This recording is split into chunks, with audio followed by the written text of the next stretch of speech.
आज आप लोग को यूनिवर्सल एसी सर्किट डायग्राम के बारे में बताएंगे। जो किट है जो स्प्लिट एसी में इस्तेमाल कर सकते हैं, किसी भी स्प्लिट एसी में वायरिंग के लिए इस्तेमाल कर सकते हैं, उसके बारे में बताएंगे। स्प्लिट एसी में जो नॉन इन्वर्टर है उसके लिए वायरिंग डायग्राम है, ये आपको बता रहे हैं। यूनिवर्सल जो किसी भी स्प्लिट एसी में लग जाएगा, वो भी नॉन इन्वर्टर वाला में, ठीक है। अब देखिए इसमें ये दिखाई दे रहा है आप लोगों को डायग्राम में, ये पूरा डायग्राम जो है उसका है, ये यूनिवर्सल सर्किट डायग्राम है जो किसी भी नॉन इन्वर्टर स्प्लिट एसी में हम इस्तेमाल कर सकते हैं, ठीक है। ये पीसीबी है, प्रिंटेड सर्किट बोर्ड। पीसीबी का पूरा नाम क्या होता है? Printed circuit board. ये प्रिंट किया हुआ सर्किट बोर्ड है। देखिए ये भी है, एसी का जो डायग्राम यहाँ पर बनाया हुआ है और कौन कौन से कंपोनेंट है। तो देखिए यहाँ पर जो है ये रिले है, क्या है? रिले है। और यहाँ पर जो है ये थर्मल पिन है, यहाँ पर फेस और यहाँ न्यूट्रल सप्लाई दिया जा रहा है, ठीक है। तो ये रिले ये है, देखिए ये रिले है, तो ये रिले ये है, ये इस पर कॉमन लिखा हुआ है, यहाँ कॉमन लिखा हुआ है, तो यहाँ कॉमन हो गया। और ये जो है एनो नॉर्मल ओपन हो गया। ये जो है यहाँ से सप्लाई आउट करके, देखिए यहाँ सप्लाई आउट करके ये चला गया है कहाँ पर? कंप्रेसर के, ठीक है। कंप्रेसर यहाँ से निकल के कंप्रेसर में चला जाएगा। और यहाँ से सप्लाई न्यूट्रल सप्लाई इसमें गया, देखिए यहाँ पर आएगा न्यूट्रल सप्लाई। और यहाँ 2 पॉइंट दिखाई दे रहा है, दिखाई दे रहा है 2 पॉइंट, इस पर 2 पॉइंट दिखाई दे रहा है। तो ये 2 पॉइंट ये है, यहाँ पर ट्रांसफार्मर लगाया जाएगा और ट्रांसफार्मर से सप्लाई निकल कर ये स्टेप डाउन ट्रांसफार्मर से सप्लाई आउट होकर एसी सप्लाई यहाँ आएगा, जो क्या होगा? 12 वोल्ट एसी।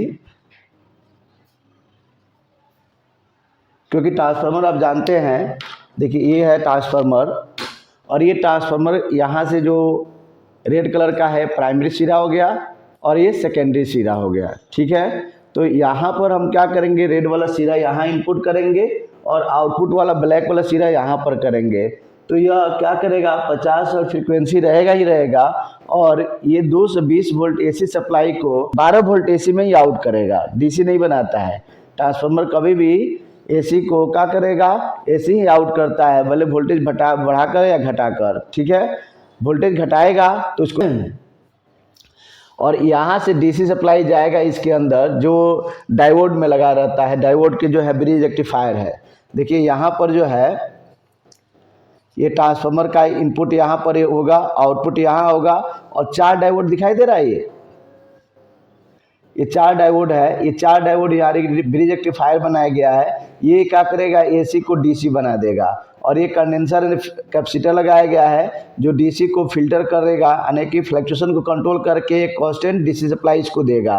क्योंकि ये रिले जो है, यहाँ रिले जो है इसमें और यहाँ रिले जो बनाया गया है, ये रिले क्या करता है? डीसी सप्लाई से ऑपरेट होता है।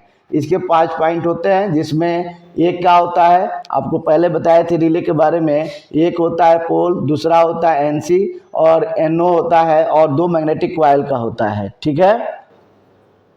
और ये जो है यहाँ से जो है, ये देखिए रूम टेम्परेचर सेंसर है। ये क्या है? रूम टेम्परेचर सेंसर के लिए लगाया गया है। रूम टेम्परेचर सेंसर में देखिए ये जो है ये थर्मिस्टर है, दिखाई दे रहा है, इस तरह का रहेगा।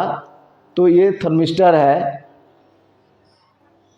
और यहाँ पर जो है ये लगा हुआ है इवोपरेटिंग कॉइल है, देखिए ना, fins and tube type evaporating coil है। तो जहाँ से हवा खींचेगा, वहाँ पर रूम से हवा खींचेगा तो वहाँ पर इसको लगाया जाता है इवोपरेटर से दूर। और ये जो है टेम्परेचर सेंसर है जो इवोपरेटर में लगा दिया जाएगा, जो इवोपरेटर के टेम्परेचर को सेंस करेगा। देखिए ये है इवोपरेटर के टेम्परेचर को सेंस करने के लिए, ठीक है। ये इवोपरेटर का टेम्परेचर सेंस करेगा, जो इवोपरेटिंग कॉइल के पास लगा दिया जाएगा, उसमें लगा दिया जाएगा। और ये इवोपरेटिंग कॉइल के पास लगा रहता है, लेकिन इवोपरेटिंग कॉइल से क्या होता है? 1 इंच या ½ इंच अलग लगाया जाता है। और ये कमरे के जो एयर इससे आकर टकराएगा, उस कमरे के एयर को टेम्परेचर को सेंस करेगा। और ये जो है ये ऑपरेटर के टेम्परेचर को सेंस करेगा। यानी कि इसका प्रयोग जो है किस लिए किया जाता है, टेम्परेचर को कंट्रोल करने के लिए। कमरे के एयर का टेम्परेचर अगर एडजस्ट हुए टेम्परेचर से कम हो जाता है तो यह सप्लाई को डिस्कनेक्ट कर देगा और कंप्रेसर को इलेक्ट्रिक सप्लाई मिलना बंद हो जाएगा, कंप्रेसर कार्य करना बंद कर देगा। ठीक है। और जब क्या होगा, किसी कारणवश जैसे कि मान लीजिए एयर फिल्टर चोक कर गया, जब एयर फिल्टर चोक कर जाता है तो कमरे में जो एयर रहता है वो सर्कुलेट ऑपरेटर पर नहीं हो पाता है। उस कंडीशन में कमरे का जो है टेम्परेचर घटता नहीं है, एयर का टेम्परेचर घटता नहीं है, लेकिन ऑपरेटर का टेम्परेचर घटता रहता है, फालतू विद्युत का खर्च होता रहता है। तो उस कंडीशन में यह क्या करता है कि सप्लाई को डिस्कनेक्ट कर देता है। ठीक है। तो ये जो है एक रूम एयर टेम्परेचर सेंसर हो गया और एक टेम्परेचर सेंसर हो गया जो ऑपरेटर के टेम्परेचर को सेंस करके क्या करेगा, डिस्कनेक्ट कराएगा।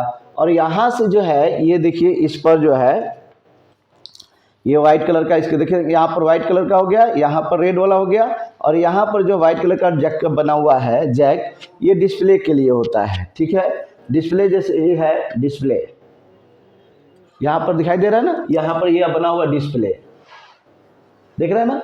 और ये देखिए 1 2 3 4 5 6 पिन इसमें लगा हुआ है। देखिए यहाँ पर भी 6 पिन बना हुआ है, इसमें भी 6 पिन बना हुआ है, यहाँ पर 6 पिन बना हुआ है। इसको इसमें डाल देंगे, ये जैक सिस्टम इस तरह से, जिसको हम क्या करते हैं ऐसे फंसा देंगे। तो ये सप्लाई देंगे तो इस पर जो है आ जाएगा। हम इससे भी ऑपरेट कर सकते हैं, रिमोट के द्वारा ऑपरेट करेंगे तो यहाँ डिस्प्ले है क्या होगा, दिखाएगा कि क्या कंडीशन है। तो ये डिस्प्ले हो गया। यहाँ से देखिए ये जो है यानी कि स्विंग के लिए लिखा हुआ है, यहाँ से ब्लू कलर का जो आ रहा है सप्लाई आ रहा है, ये ऑटो स्विंग मोटर में चला जाता है। ऑटो स्विंग मोटर जो है हवा को ऑसिलेट कराने के लिए ऐसे ऐसे लूअर्स होते हैं ना, ऑपरेटिंग कॉइल के पास जो है जो इंडोर यूनिट होता है, इंडोर यूनिट में लूअर्स होते हैं, उस लूअर को हवा को ऑसिलेट कराने के ऐसे और ऐसे ऐसे हवा को ऑसिलेट करने के लिए, डिस्ट्रीब्यूट करने के लिए, फैलाने के लिए लगाया गया रहता है।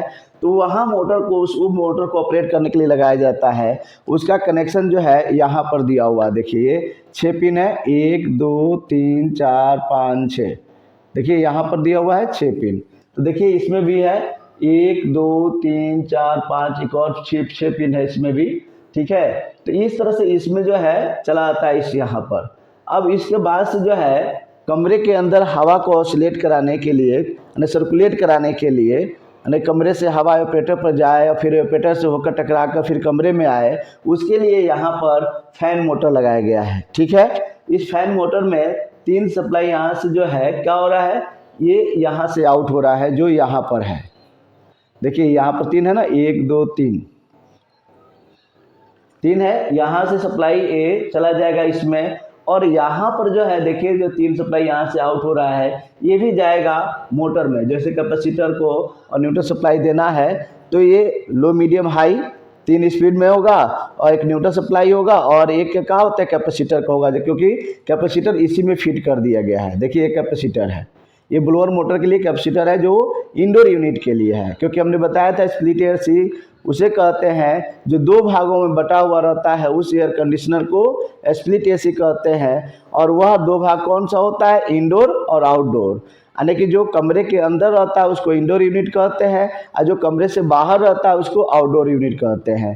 तो इतना जो है इंडोर के अंदर रहता है और ये सब इसमें रहेगा। अब यहाँ से देखिए फ्यूज में गया, देखिए ये फ्यूज यहाँ है, ये फ्यूज है, और ये 2 रिले यहाँ दिखाई दे रहा है, दिखाई दे रहा है 2 रिले, ये रिले और ये भी रिले ही था, और ये रिले है। और यहाँ से जो है इस रिले पर एफ आउट, क्योंकि अब ये आउटडोर यूनिट है, उसमें भी जो है कंडेंसिंग फैन लगा रहेगा।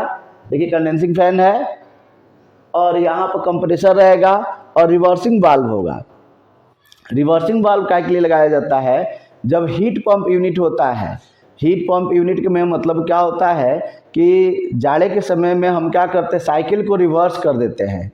तो जो इवेपोरेटर जो है ठंडा हवा दे रहा था वो गर्म हवा देने लगता है, और कंडेंसर जो है गर्म हवा देता था वो ठंडा हवा देने लगेगा। तो उसको रिवर्स करने के लिए हम इसका प्रयोग कर सकते हैं। लेकिन ये सभी एयर कंडीशनिंग में, यानी कि जो स्प्लिट एसी है, सब में यह व्यवस्था नहीं रहता है, तो इसको छोड़ देंगे। ये रिवर्सिंग वाल्व के लिए है। देखिए यहाँ से VR लिखा हुआ है, यहाँ से डाला जाएगा इसमें वाल्व में, और ये वाल्व क्या करेगा, न्यूट्रल सप्लाई उसको मिल जाएगा सोलेनोइड वाल्व को, और फेज सप्लाई जब इसे ऑपरेट करेंगे हम तब इससे मिलेगा, और वाल्व क्या करेगा, चेंज करेगा, साइकिल को रिवर्स कर देगा। जब साइकिल को रिवर्स करेगा तो डिस्चार्ज वाला जो है सेक्शन हो जाएगा, सेक्शन वाला क्या हो जाएगा, डिस्चार्ज हो जाएगा, ठीक है। और जब हम सिंपल साइकिल करेंगे तो फिर वही क्या करेगा कि इसको ऑपरेटर कर देगा, इसको कंडेंसर कर देगा, साइकिल सिंपल साइकिल हो जाएगा। तो ये वाल्व उसके लिए लगाया गया रहता है। यहाँ से जो देखिए, यहाँ से सप्लाई एक चला गया है इसमें, और एक कैपेसिटर लगा हुआ है कंडेंसिंग फैन में जो आउटडोर यूनिट होता है, आउटडोर के लिए एक यहाँ से सप्लाई चला गया इसमें, और न्यूट्रल सप्लाई यहाँ से मिल जाएगा। जहाँ न्यूट्रल सप्लाई यहाँ से दिए हैं यहीं से डायरेक्टली आउट करेंगे, इसमें इसमें इसमें इस सब में हम न्यूट्रल सप्लाई डायरेक्ट दे देंगे, ठीक है। और यहाँ से जब आउट होगा ये रिले से, इस रिले से जब आउट होगा यहाँ से सप्लाई, वो चला जाएगा कहाँ पर, यहाँ से देखिए ये चला जाएगा कंप्रेसर में, और कंप्रेसर के रनिंग पर चला जाएगा, और रनिंग से एक कैपेसिटर पर जाएगा, कैपेसिटर का पावर फैक्टर स्टार्टिंग पर चला जाएगा, ठीक है। ये भी पीएससी वायरिंग ही है, ठीक है। तो स्प्लिट एसी में इस तरह से वायरिंग किया जाता है। अब हम प्रैक्टिकली इसको करके आपको कल दिखा देंगे कि किस तरह कहाँ कहाँ सप्लाई कैसे जोड़ा जाएगा, ठीक है।